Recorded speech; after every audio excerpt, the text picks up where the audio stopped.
ایک روایت بیان کی جاتی ہے اور نبی کریم علیہ السلام کی طرف اس کی نسبت کی جاتی ہے، حب الوطن من الایمان، کہ وطن کی محبت ایمان میں سے ہے، یعنی ایمان کا حصہ ہے، ایمان کی علامت ہے۔ اس روایت کے متعلق دو باتیں ذہن نشین فرما لیں۔ پہلی بات تو یہ ہے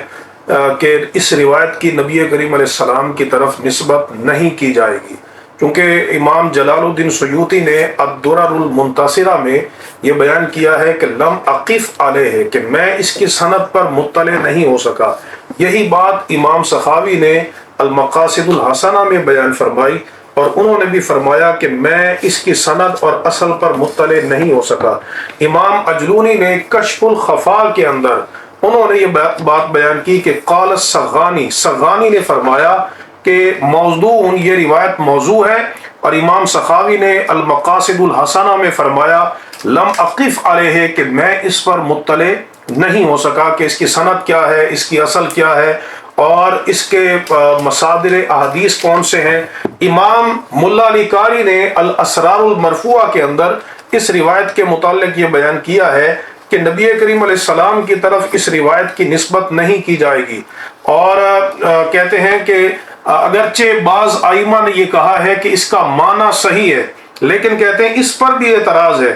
اس پر بھی اعتراض ہے کہ اس کا معنی صحیح ہے یا نہیں، کیونکہ فرماتے ہیں اذ لا ملازمۃ بین حب الوطن و بین الایمان، کہ وطن کی محبت اور ایمان کے درمیان کوئی تلازم نہیں، کوئی ان کے درمیان مطابقت نہیں ہے، کہ ضروری نہیں کہ ایمان وطن کی محبت جو ہے وہ ایمانیات میں شامل ہو، کیونکہ بعض اوقات ایسا ہوتا ہے کہ جب حق کے مقابلے میں وطن ہو تو پھر وطن کو ترجیح دینا یہ وطنی عصبیت بن جاتی ہے، جس کی قرآن مجید فرقان حمید میں مذمت کی گئی ہے۔ تو صحیح یہ ہے کہ ہم یہ کہیں گے کہ یہ انسان کی جبلت میں اس کی محبت شامل ہے، انسان کی فطرت میں اس کی محبت شامل ہے۔ چنانچہ کئی احادیث کے اندر موجود ہے کہ نبی کریم علیہ السلام نے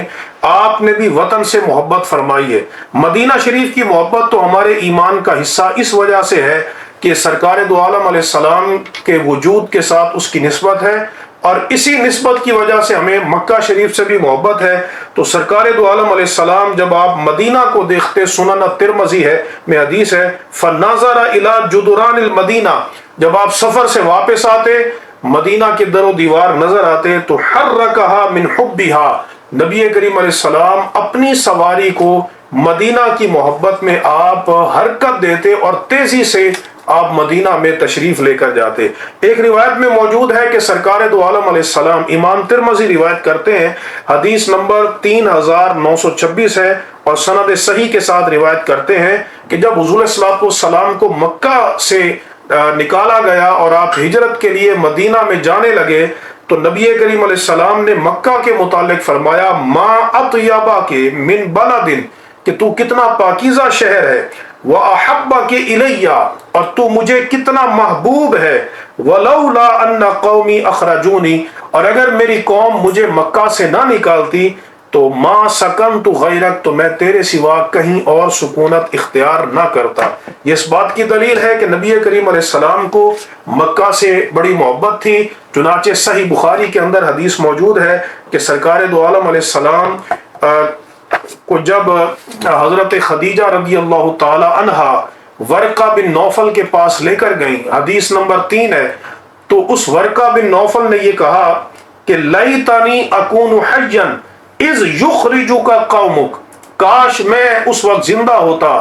تو میں آپ کی مدد کرتا جب آپ کی قوم آپ کو آپ کے شہر سے نکال دے گی۔ تو نبی کریم علیہ السلام نے اس پر تعجب کا اظہار کرتے ہوئے فرمایا اوا مخرجیہ ہوں، کہ کیا وہ مجھے میرے وطن سے نکال دیں گی؟ تو یہ اس بات پر علماء نے کہا ہے کہ دلیل ہے کہ نبی کریم علیہ السلام کو مکہ سے بڑی محبت تھی۔ اور ایک اور حدیث کے اندر موجود ہے کہ جب صحابہ کرام رضوان اللہ تعالی علیہم اجمعین